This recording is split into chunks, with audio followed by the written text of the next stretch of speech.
Lundi 6 juin, il est 7 heures du matin.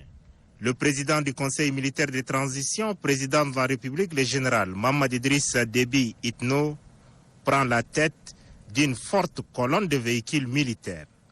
Destination, le site de Kouri 35. Les fantassins qui maîtrisent le désert dans les moindres détails, ils lancent leurs véhicules avec admiration.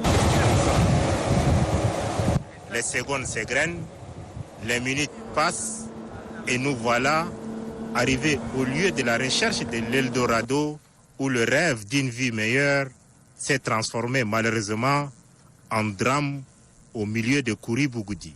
Sur place, c'est le calme plat. Aucune présence humaine n'est visible à part ceux qui gisent dans les tombes. Le président du Conseil militaire de transition, président de la République, chef de l'État, le général Mohamed Idriss Déby Itno, avance vers les dernières demeures de ceux qui ont perdu leur vie et dit une fatia pour le repos éternel de leur âme. Le moment est émouvant. Après cet instant chargé d'émotion, le général Mohamed Idriss Déby Itno instruit les deux membres du gouvernement et leur staff technique respectifs arrivés la veille à Kouri Bougoudi. Que fera exactement le ministère des Mines et de la Géologie? Le chef du département, Mohamed Abdelkerim, répond. Toutes nos équipes techniques sont ici présentes à Kouri Bougoudi pour mettre en œuvre toutes les mesures qui ont été déclinées par son Excellence, Monsieur le Président du Conseil militaire de transition. Nous avons déjà fait un grand travail de traçage pour l'ouverture des couloirs d'orpaillage. L'autre aspect qui est le plus important, c'est d'avoir une bonne traçabilité de tous les produits qui seront donc sortis de ces mines-là. C'est une phase pilote qui est entreprise ici. La toute prochaine étape, ça sera le Bata et les autres provinces. Pour faire entrer l'État dans ses droits, le ministère des Finances et du Budget a prévu tout un mécanisme devant générer des recettes, comme le confirme ici le ministre Tahir Hamid Guilin. Quand le site sera ouvert, tout Tchadien qui veut faire de l'orpaillage se présentera. Il va être immatriculé au niveau des services des impôts. Il va payer les droits au niveau de comptoir qui va s'installer ici. Et ensuite, il va faire de l'orpaillage. S'il trouve de l'or, ce or va être soumis aux redevances minières, telles que prévues par le Code des mines. Et ensuite, ce or, pour qu'il quitte le site, va être considéré comme une exportation. Et les exportations sont taxées au prix de référence et les déclarations seront faites. Et à chaque personne qui va partir avec son or, on va délivrer les quittances et les attestations de déclaration douanière. Par ailleurs, donc, le trésor sera là. Quand ce sera des paiements en espèces, le trésor va les encaisser. Quand ce sera les paiements en nature, le comptoir va le prendre et va le commercialiser pour le compte du trésor.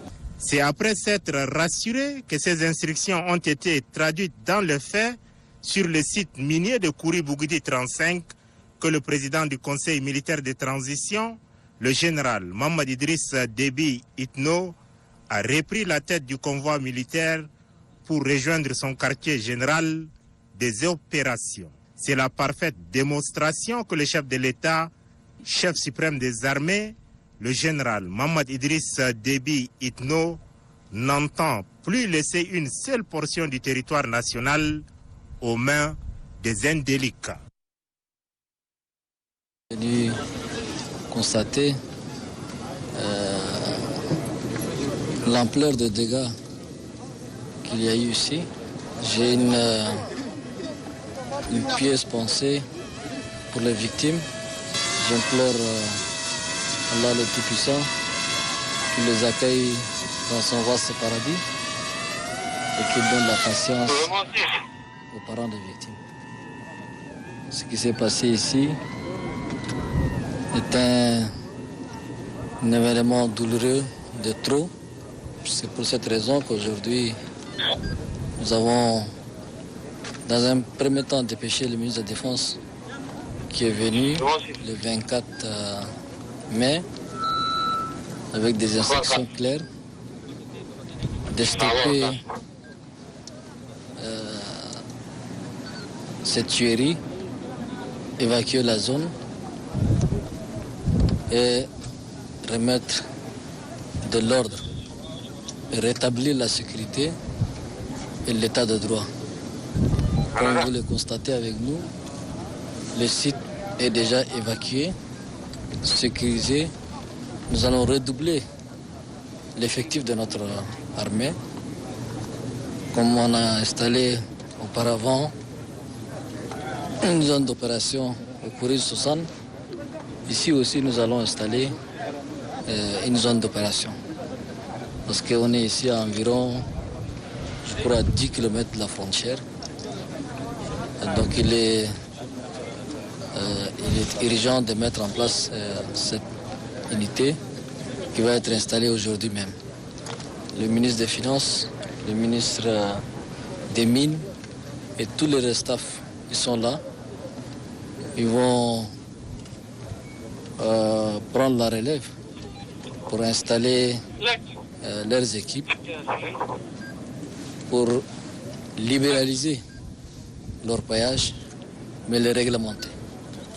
Libéraliser, les réglementer pour que le Tchad puisse en bénéficier de ces ressources qui sont énormes, qui est estimé à environ 57 milliards de francs CFA par semaine. Donc nous sommes doublement perdants. Nous perdons des vies et nous perdons aussi nos ressources. Je crois qu'à partir d'aujourd'hui, cela doit cesser. Et nous avons pris toutes les mesures nécessaires pour qu'à partir d'aujourd'hui, il n'y a plus de conflit et qu'en même temps, l'État puisse bénéficier de ces ressources qui nous appartiennent à nous tous.